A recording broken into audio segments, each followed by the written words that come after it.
Ladies and gentlemen, Michael Bublé. Hey, good morning, hey, good morning. The video is so cute. Congratulations, man. It came out perfect.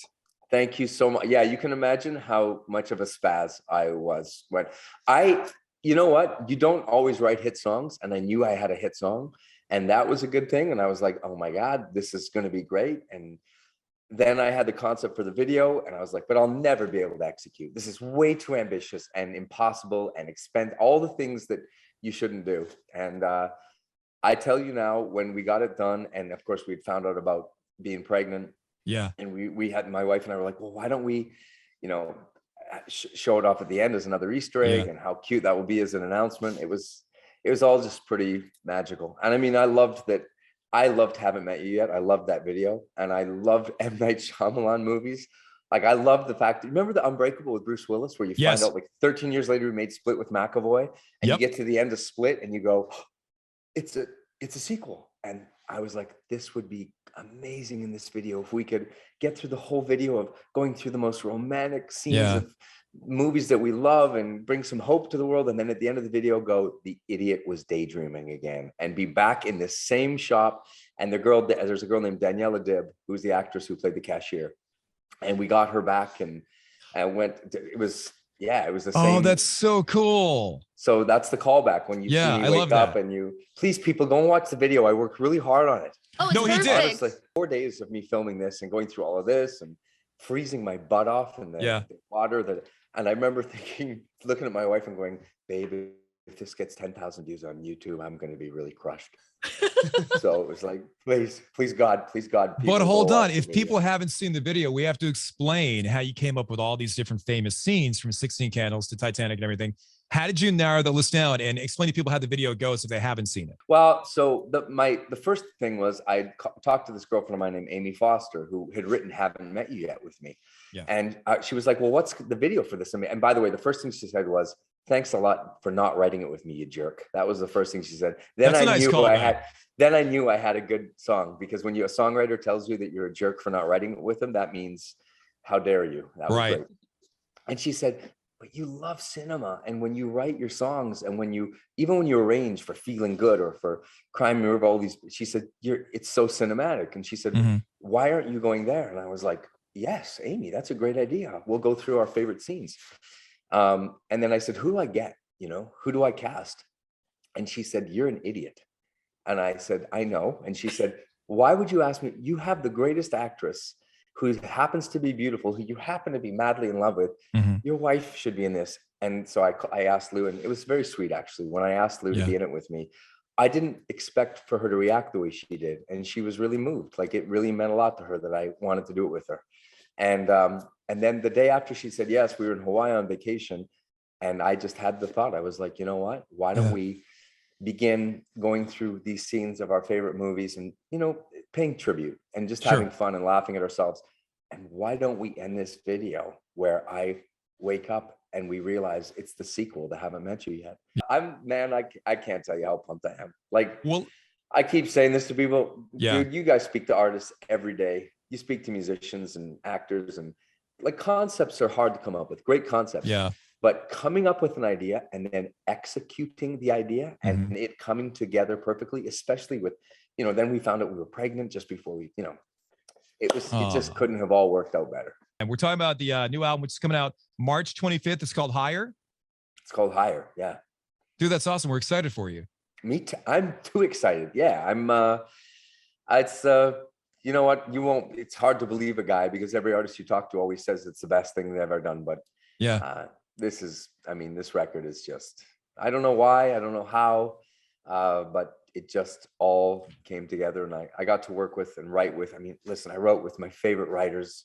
I'll Never Not Love You was written by Michael Pollack and I, and Ryan Tedder and I wrote the song Higher, which will be the second single. The producers were Greg Wells, who's one of my favorite producers, and I mean, I loved his movie The Greatest Showman, and I love the Mika record he did, and I love Tick Tick Boom Boom, and I love it, and the Heights that he's done. And so he was just a dream for me to work with. And then Bob Rock, who's I've worked with for many years. And then, of course, as he drops a gigantic name, Paul McCartney, Sir Paul McCartney producing and trusting me with his art was just mind-blowing to me, and still is. You covered one of his songs, but you did it with him in the studio, right? Well, he produced it. Yeah, he was the producer. Yeah, so his manager had written early on in the process and said, you know, we know you're making a record. We think you'd kill this song. And I wrote back and said, I love the song. Do you think Paul could help me to kill it? I went and made a demo and sent it to Sir Paul. I still don't know. Do you say Sir Paul when you're talking about him behind his back? I don't know. What do you call him to his face? Sir. Did you really? Did you actually call Sir Paul McCartney sir? No. It was he is such, I mean, obviously, you know, he's such an easygoing, funny, humble guy. And it was actually amazing because we walked in, we were in New York and we got to the studio and I had about 100 and something musicians. Yeah. And I was in my little booth and I had the conductor, his name is Nicholas Jacobs Larson. He wrote the arrangement and Paul was alone in the studio, basically. Making it all happen and helping us to perfect it. And what some people don't know is how personal that song was for Paul. Mm-hmm. You know, that he had written that for his wife and it meant a lot to him. And so him being able to really express that to me and to sort of guide me and lift us up was a dream come true. And for it to turn out the way it does. And then I got to do a duet with Willie Nelson, who I love Willie. I don't know if I love my wife even more, but they're both incredible. Ryan Tedder came up with, you know, we sat for 4 days and wrote the song Higher, and wait till you hear that. My dog's barking in the background. She won't stop probably. Sorry. She's excited too. But, what kind of dog is that? She's a little tiny itty bitty thing. You can tell by how tough she sounds. How many dogs do you guys have? Just one. Just one. Yeah. One dog and 4 kids. So yes, the fourth coming. So yes, exactly. I'm saying it myself. I'm giving you the exclusive. Here we are.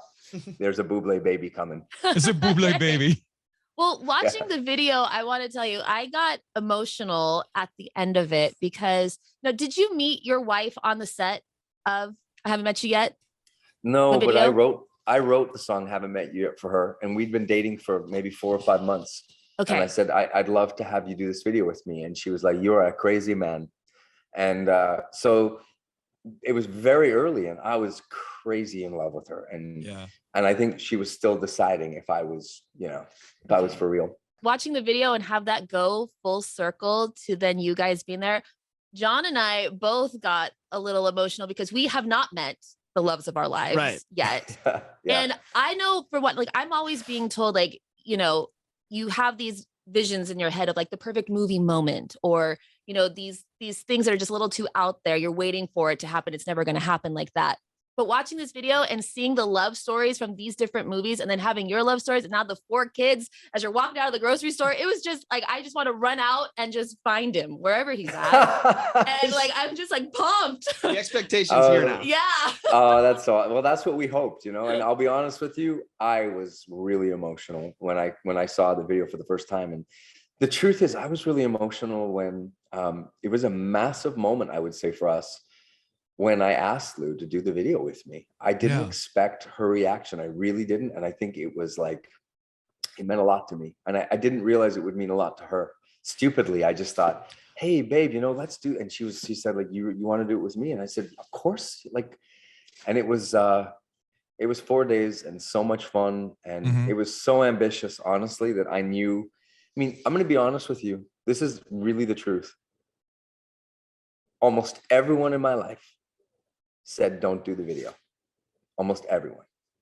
And I mean, everyone, literally everyone. And they love me and they support me, but they were like, listen, this is really ambitious. This is a big idea. And, can you execute? Can it be done? And I just was so focused on the concept that I was like, and I am a hopeless romantic. And I was like, listen, we need hope. We need love. I want to swear so bad, but I won't. COVID sucked. Yeah. And it sucks. And I was like, God, I need light at the end of my tunnel. I want to make light at the end of other people's tunnels. Give some love and hope. And I just was so strong that I refused with everyone calling me going, don't do it. And I was like, no, I'm doing this. So today I can tell you, I didn't sleep last night. I couldn't even sleep. I was so excited for it to come. I was so excited to tell people. I was so excited for them to see how excited we were. So it's here.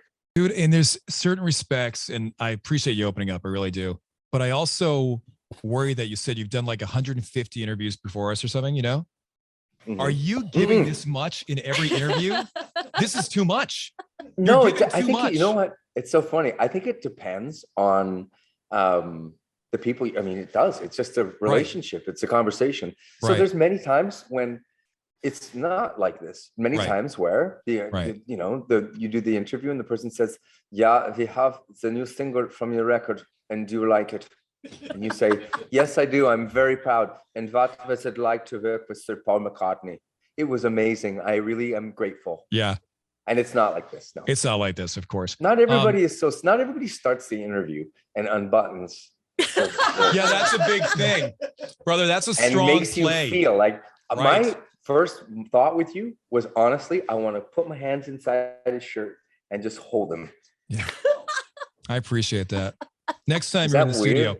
Hey, by the way, we've been saying something for years. We have to validate it because sweet mother of mercy, if it wasn't you, I feel like the biggest dummy in the world. But you know, like you do a ton of interviews and meet a ton of radio talent and stuff, right? So I don't know what it was, but I always bring up this line to people like, when did you realize that you had this talent, this vocal ability? And I go, Michael Bublé told me years ago, he's in the backseat of his family car around Christmas singing a song. They all heard him turn around like, what? Yeah. Thank God. Thank God. Yeah, that's real. Yes. I told you. That's what I told you. That's what you told me. Yeah, that's real and weird that I was. Yes, that's exactly it. Okay. It was like, yeah. Then I sang something and the whole family, just like turned around like, and they all went like, what the hell was that? Right. Yeah. Thank God that was you, because we had a recent like memory lapse. Like, I swear it was Michael that told me, but now I was thinking, was it somebody else? Was it in the back of Mom and Dad's Chrysler Fifth Avenue? I think it was. Oh my gosh, a Chrysler Fifth Avenue. What a car. Yeah. What a car. What a gas guzzling beast. I just want to share one quick story before we get out of here. Michael, I loved your music growing up. You were my very first concert I ever went to in my entire life. I was like 13 or 14 years old. Oh, I'm so old. I know. I'm not trying to date you here, but it was at the Honda Center right here in Orange County. I took my mom and I had great seats. I was so excited. And back at that time, I was so short that I sat on, or I was standing on my chair almost the entire concert. And security kept yelling at me, but I really wanted to see you because I was so excited to see you. And I was waving my hands up in the air. And there was one point after you sang Feeling Good that you pointed at me, you gave me a wink, and you said, "Hey man, thanks for coming." And it was the coolest experience for my very first concert, being so excited to see you. I looked at the security guard and I said, "I'll get down now. Thank you so much." And I sat down and I'll remember that moment for the rest of my life. It was an awesome first concert. Man. Thank you for setting the bar so high. No, dude, you kidding me? You know what? I say it all the time and it's the truth. I could never bring you and the audience as much joy as you brought me in my life. It's crazy, man. Like I've just had the best life because of you all. To all, I mean, when I say all, I mean probably all of you listening now. It's wow, I'm emotional today too. Yeah, today's a very emo day, isn't it? Yeah, it is definitely. Like I didn't know how I would feel today. It's one of those things where you just, it's like your birthday, you know, like you wait and it's coming and you're a kid and they're going to be, and then it's there and you're there. And I'm just trying to be in the moment because it's so easy to look past it, and I don't want to look past it. I want to enjoy it. There's certain moments in life you always want to remember, and you want to be, like I said, in that moment to experience the best you can. Well, let me be in the moment before you kick me out, and I know you are. Yeah. Let me say this to you. You write songs. You hope that they're going to be great, but if people like you don't support them and play them, and I know you're playing the heck out of "I'll Never Not Love You," thank you so much, because without you, I'd basically be thinking I have a great hit song and I'd be in my bathroom mirror singing it to myself. So I appreciate the support. Thank you, guys. Hey, Michael, thanks for coming. God, I just want to take off my, I just want to take off my shirt so bad. No. Brian, do not do it. Do not do it. Then I get the record company going, what happened to the Zoom interview? What's south? Hey, listen, come in when you can, okay? And please give our best to your family. Congratulations. That's it. Next time I see you, you're going to see my whole back, just Valentine on my whole back. Beautiful with butterflies. My man. It's going to be amazing. Hey, you can do a fake one. It's fine. Do it. It'd be great. All right. I just might. I can't we'll wait get to see you tats guys together. And John, I can't wait to see you all and give you I can't wait to give you guys a big hug and just I'd say thank you in person. Absolutely. Can't wait, man. Appreciate it. Thank you. Thanks, Michael. Have a great day. You too, man. Take care. Bye, guys.